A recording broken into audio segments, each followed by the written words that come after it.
Welcome back to Breakfast Central. We begin our conversation this morning in Niger, where the coup leader, Abdurrahman Chiani, has offered explanations for refusing to meet an ECOWAS delegation led by former Nigerian military leader, Abdusalami Abubakar. According to a statement signed by an Islamic scholar, Balalau, who led a team of Nigerian Islamic scholars to meet with the coup leader in Niamey, the coup leaders were angry that ECOWAS did not hear them out before issuing them an ultimatum. No, he, however, apologized for his action, noting that the junta's doors are open to explore diplomacy and peace in resolving the matter. Of course, Chiani noted and claimed that the coup was well-intended, stating that they struck to stave off an imminent threat that would have affected not only Niger, but also Nigeria. To discuss this development further, we're joined this morning by Captain Bish Johnson. He is, of course, a national defense and military strategist and has served with the U.S. Army. He joins us from Abuja. Thanks for your time. Good morning, Captain Bish. Good morning, and thank you for having me. Great to have you. Let's talk about this, recent developments, the agreement to dialogue by the coup leaders in Niger. Some people, of course, would say this is, good news. It's a sigh of relief. And of course, it reduces the likelihood of a military intervention. Do you agree with this? Yes, this is what we have all been, talking about. You don't start by issuing ultimatum. You have to first and foremost make genuine efforts for political and diplomatic resolution to any situation. The military intervention should always be the last resort, even though you reserve it as an option, but it's not the first thing that you put out. So you can see that those people legitimately refuse to see the ECOWAS delegation because of that threat.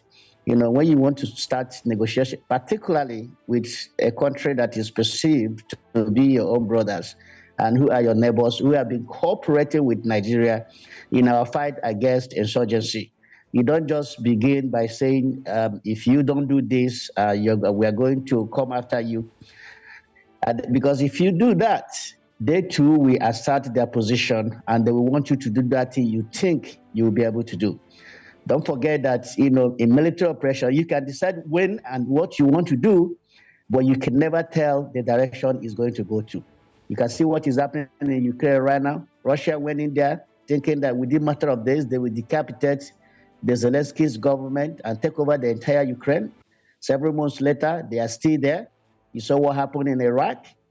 The United States went into Iraq thinking to overthrow Saddam Hussein and, disarm him from using nuclear weapons, which it was later found out that he didn't have any nuclear program.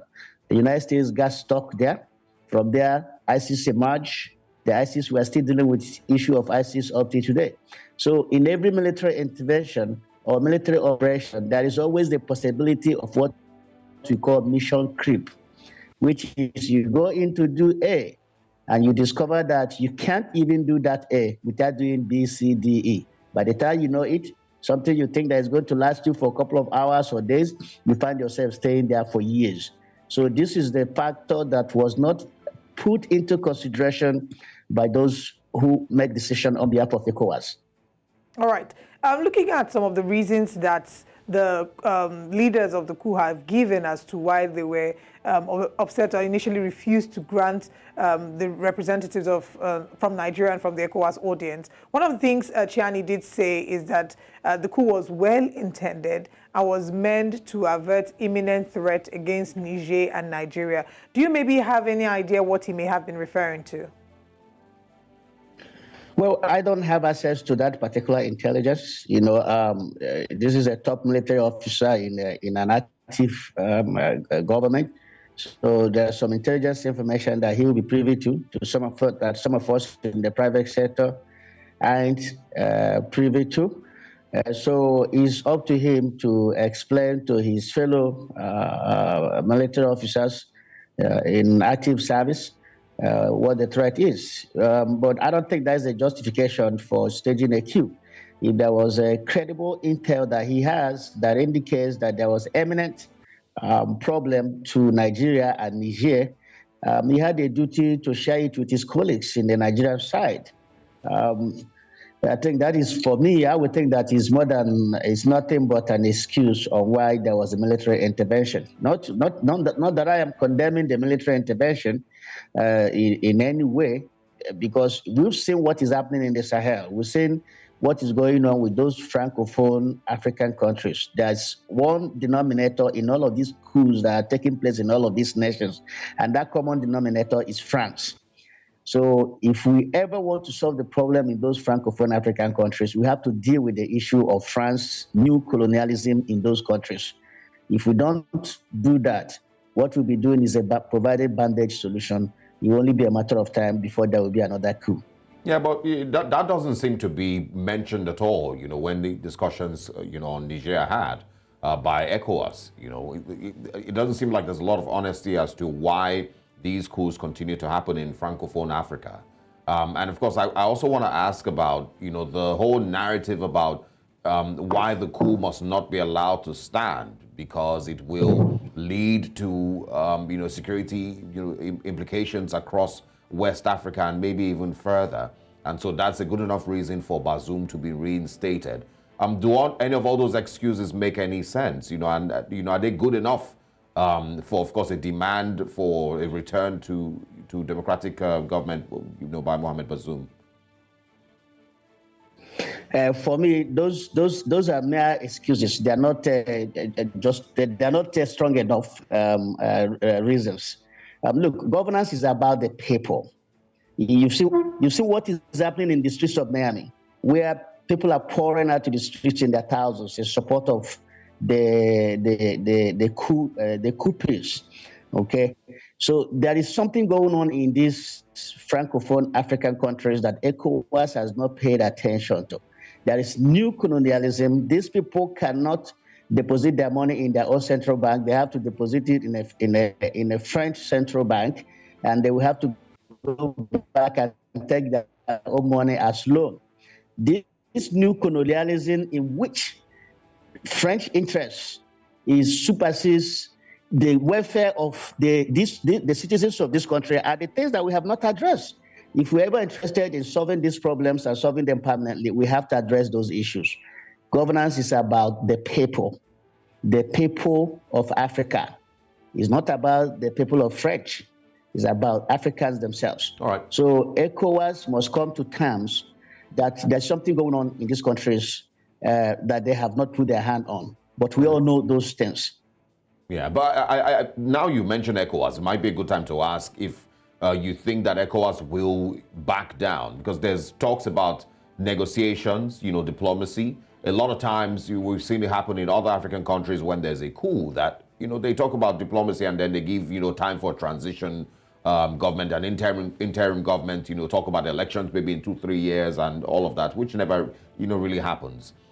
So do you expect that it would play out this way, or will the influence of the West, I'm talking about the United States now, which, currently allegedly has, about 1,000 officers stationed around Niger.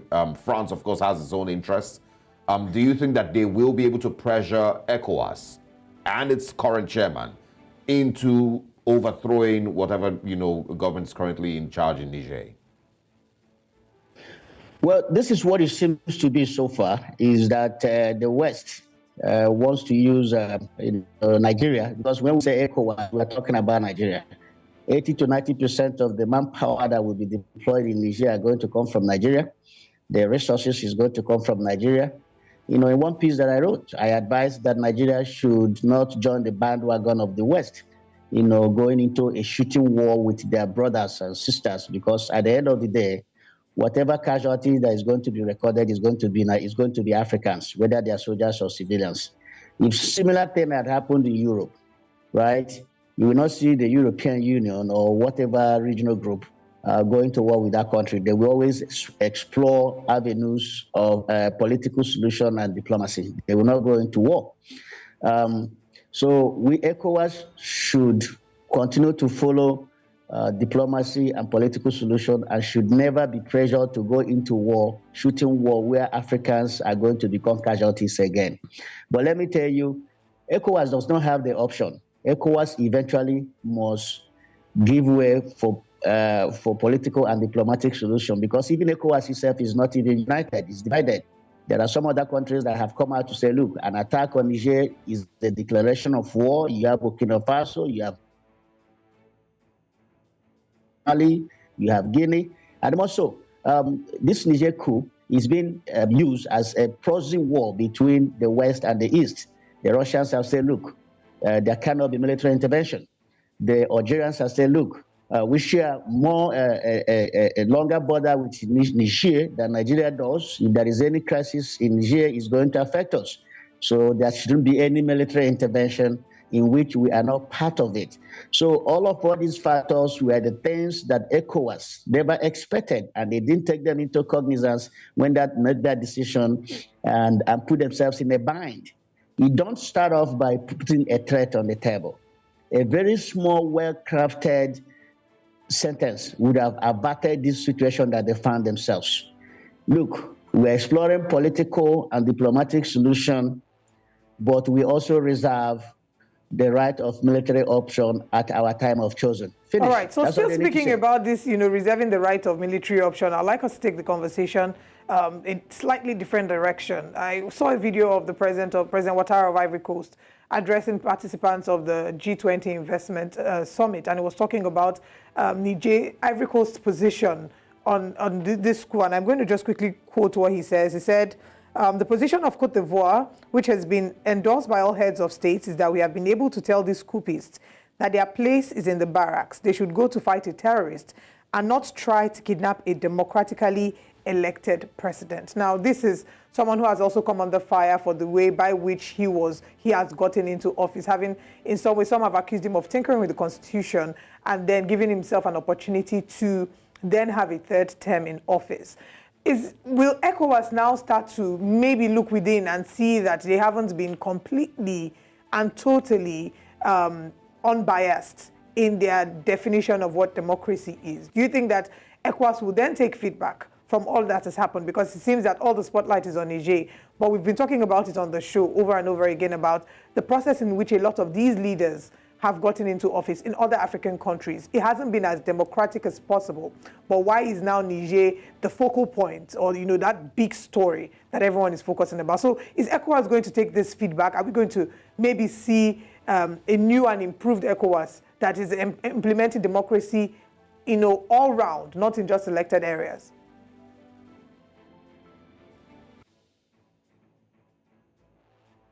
Mr. Bish, are you there with us? Right, seems that we might have lost connection to him. We hope that we're able to connect with him. But that has been a very important conversation. We look forward to hearing what the result of the dialogue is, and hoping that it doesn't lead to some form of war, and that we can find a middle ground and Niger can return to life, pre-coup, or life for Nigerians is better going on from here forward. Yeah, it seems there's also some mixed messaging from ECOWAS, and I think I was going to ask Captain Bish before the connection went off. There seems to be some mixed messaging from ECOWAS. In one breath they're talking about diplomacy and dialogue, in another breath they're having those consultations. They were meant to have a meeting, I believe, yesterday in Ghana that was cancelled for technical issues, as it was said, but. I'm yet to understand exactly what their stance is, what they're really hoping to achieve. Captain Bish Johnson, if you can still hear us. Okay, well, great to have you back. Can you hear me? Yes, now we can. You can go ahead, just quickly respond to Olive's question. Okay. You see, that has always been the problem. ECOWAS members and their leadership do not have the moral ground to talk about democracy. What is democracy? Government of the people, by the people, and for the people. So, of course, that would be the best form of government. Who wouldn't like that? But that is elsewhere. It's not in Africa.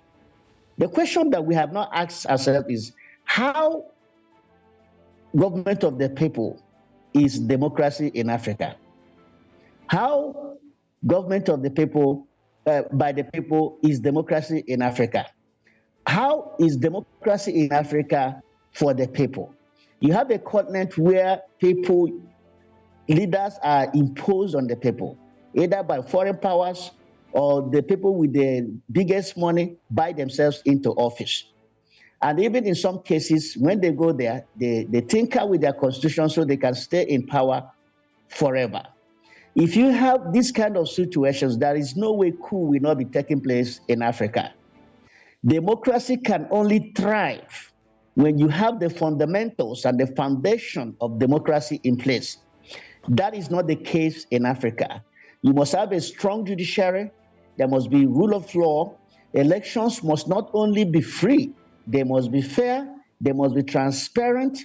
The outcome of election must be the will of the people. A situation any of these elements is not prevalent in elections and how individuals come to power. That democracy may not stand. So we are not going to see the end of coups in Africa until we have addressed these fundamental problems of democracy. Absolutely. Those problems have been addressed in the Western world. That's why the West is always pushing for democracy, but they have not taken their time to invest in how we can ensure that the type of democracy they have in their countries are the type of democracies that we have here in Africa. Captain Johnson. All right. It's definitely an ongoing conversation. In the next couple of days, we'll see what the next moves will be from the coup leaders and, of course, from ECOWAS. Of course, from the Nigerian president also. We'll be speaking with you again, hopefully. Thank you very much for your time this morning.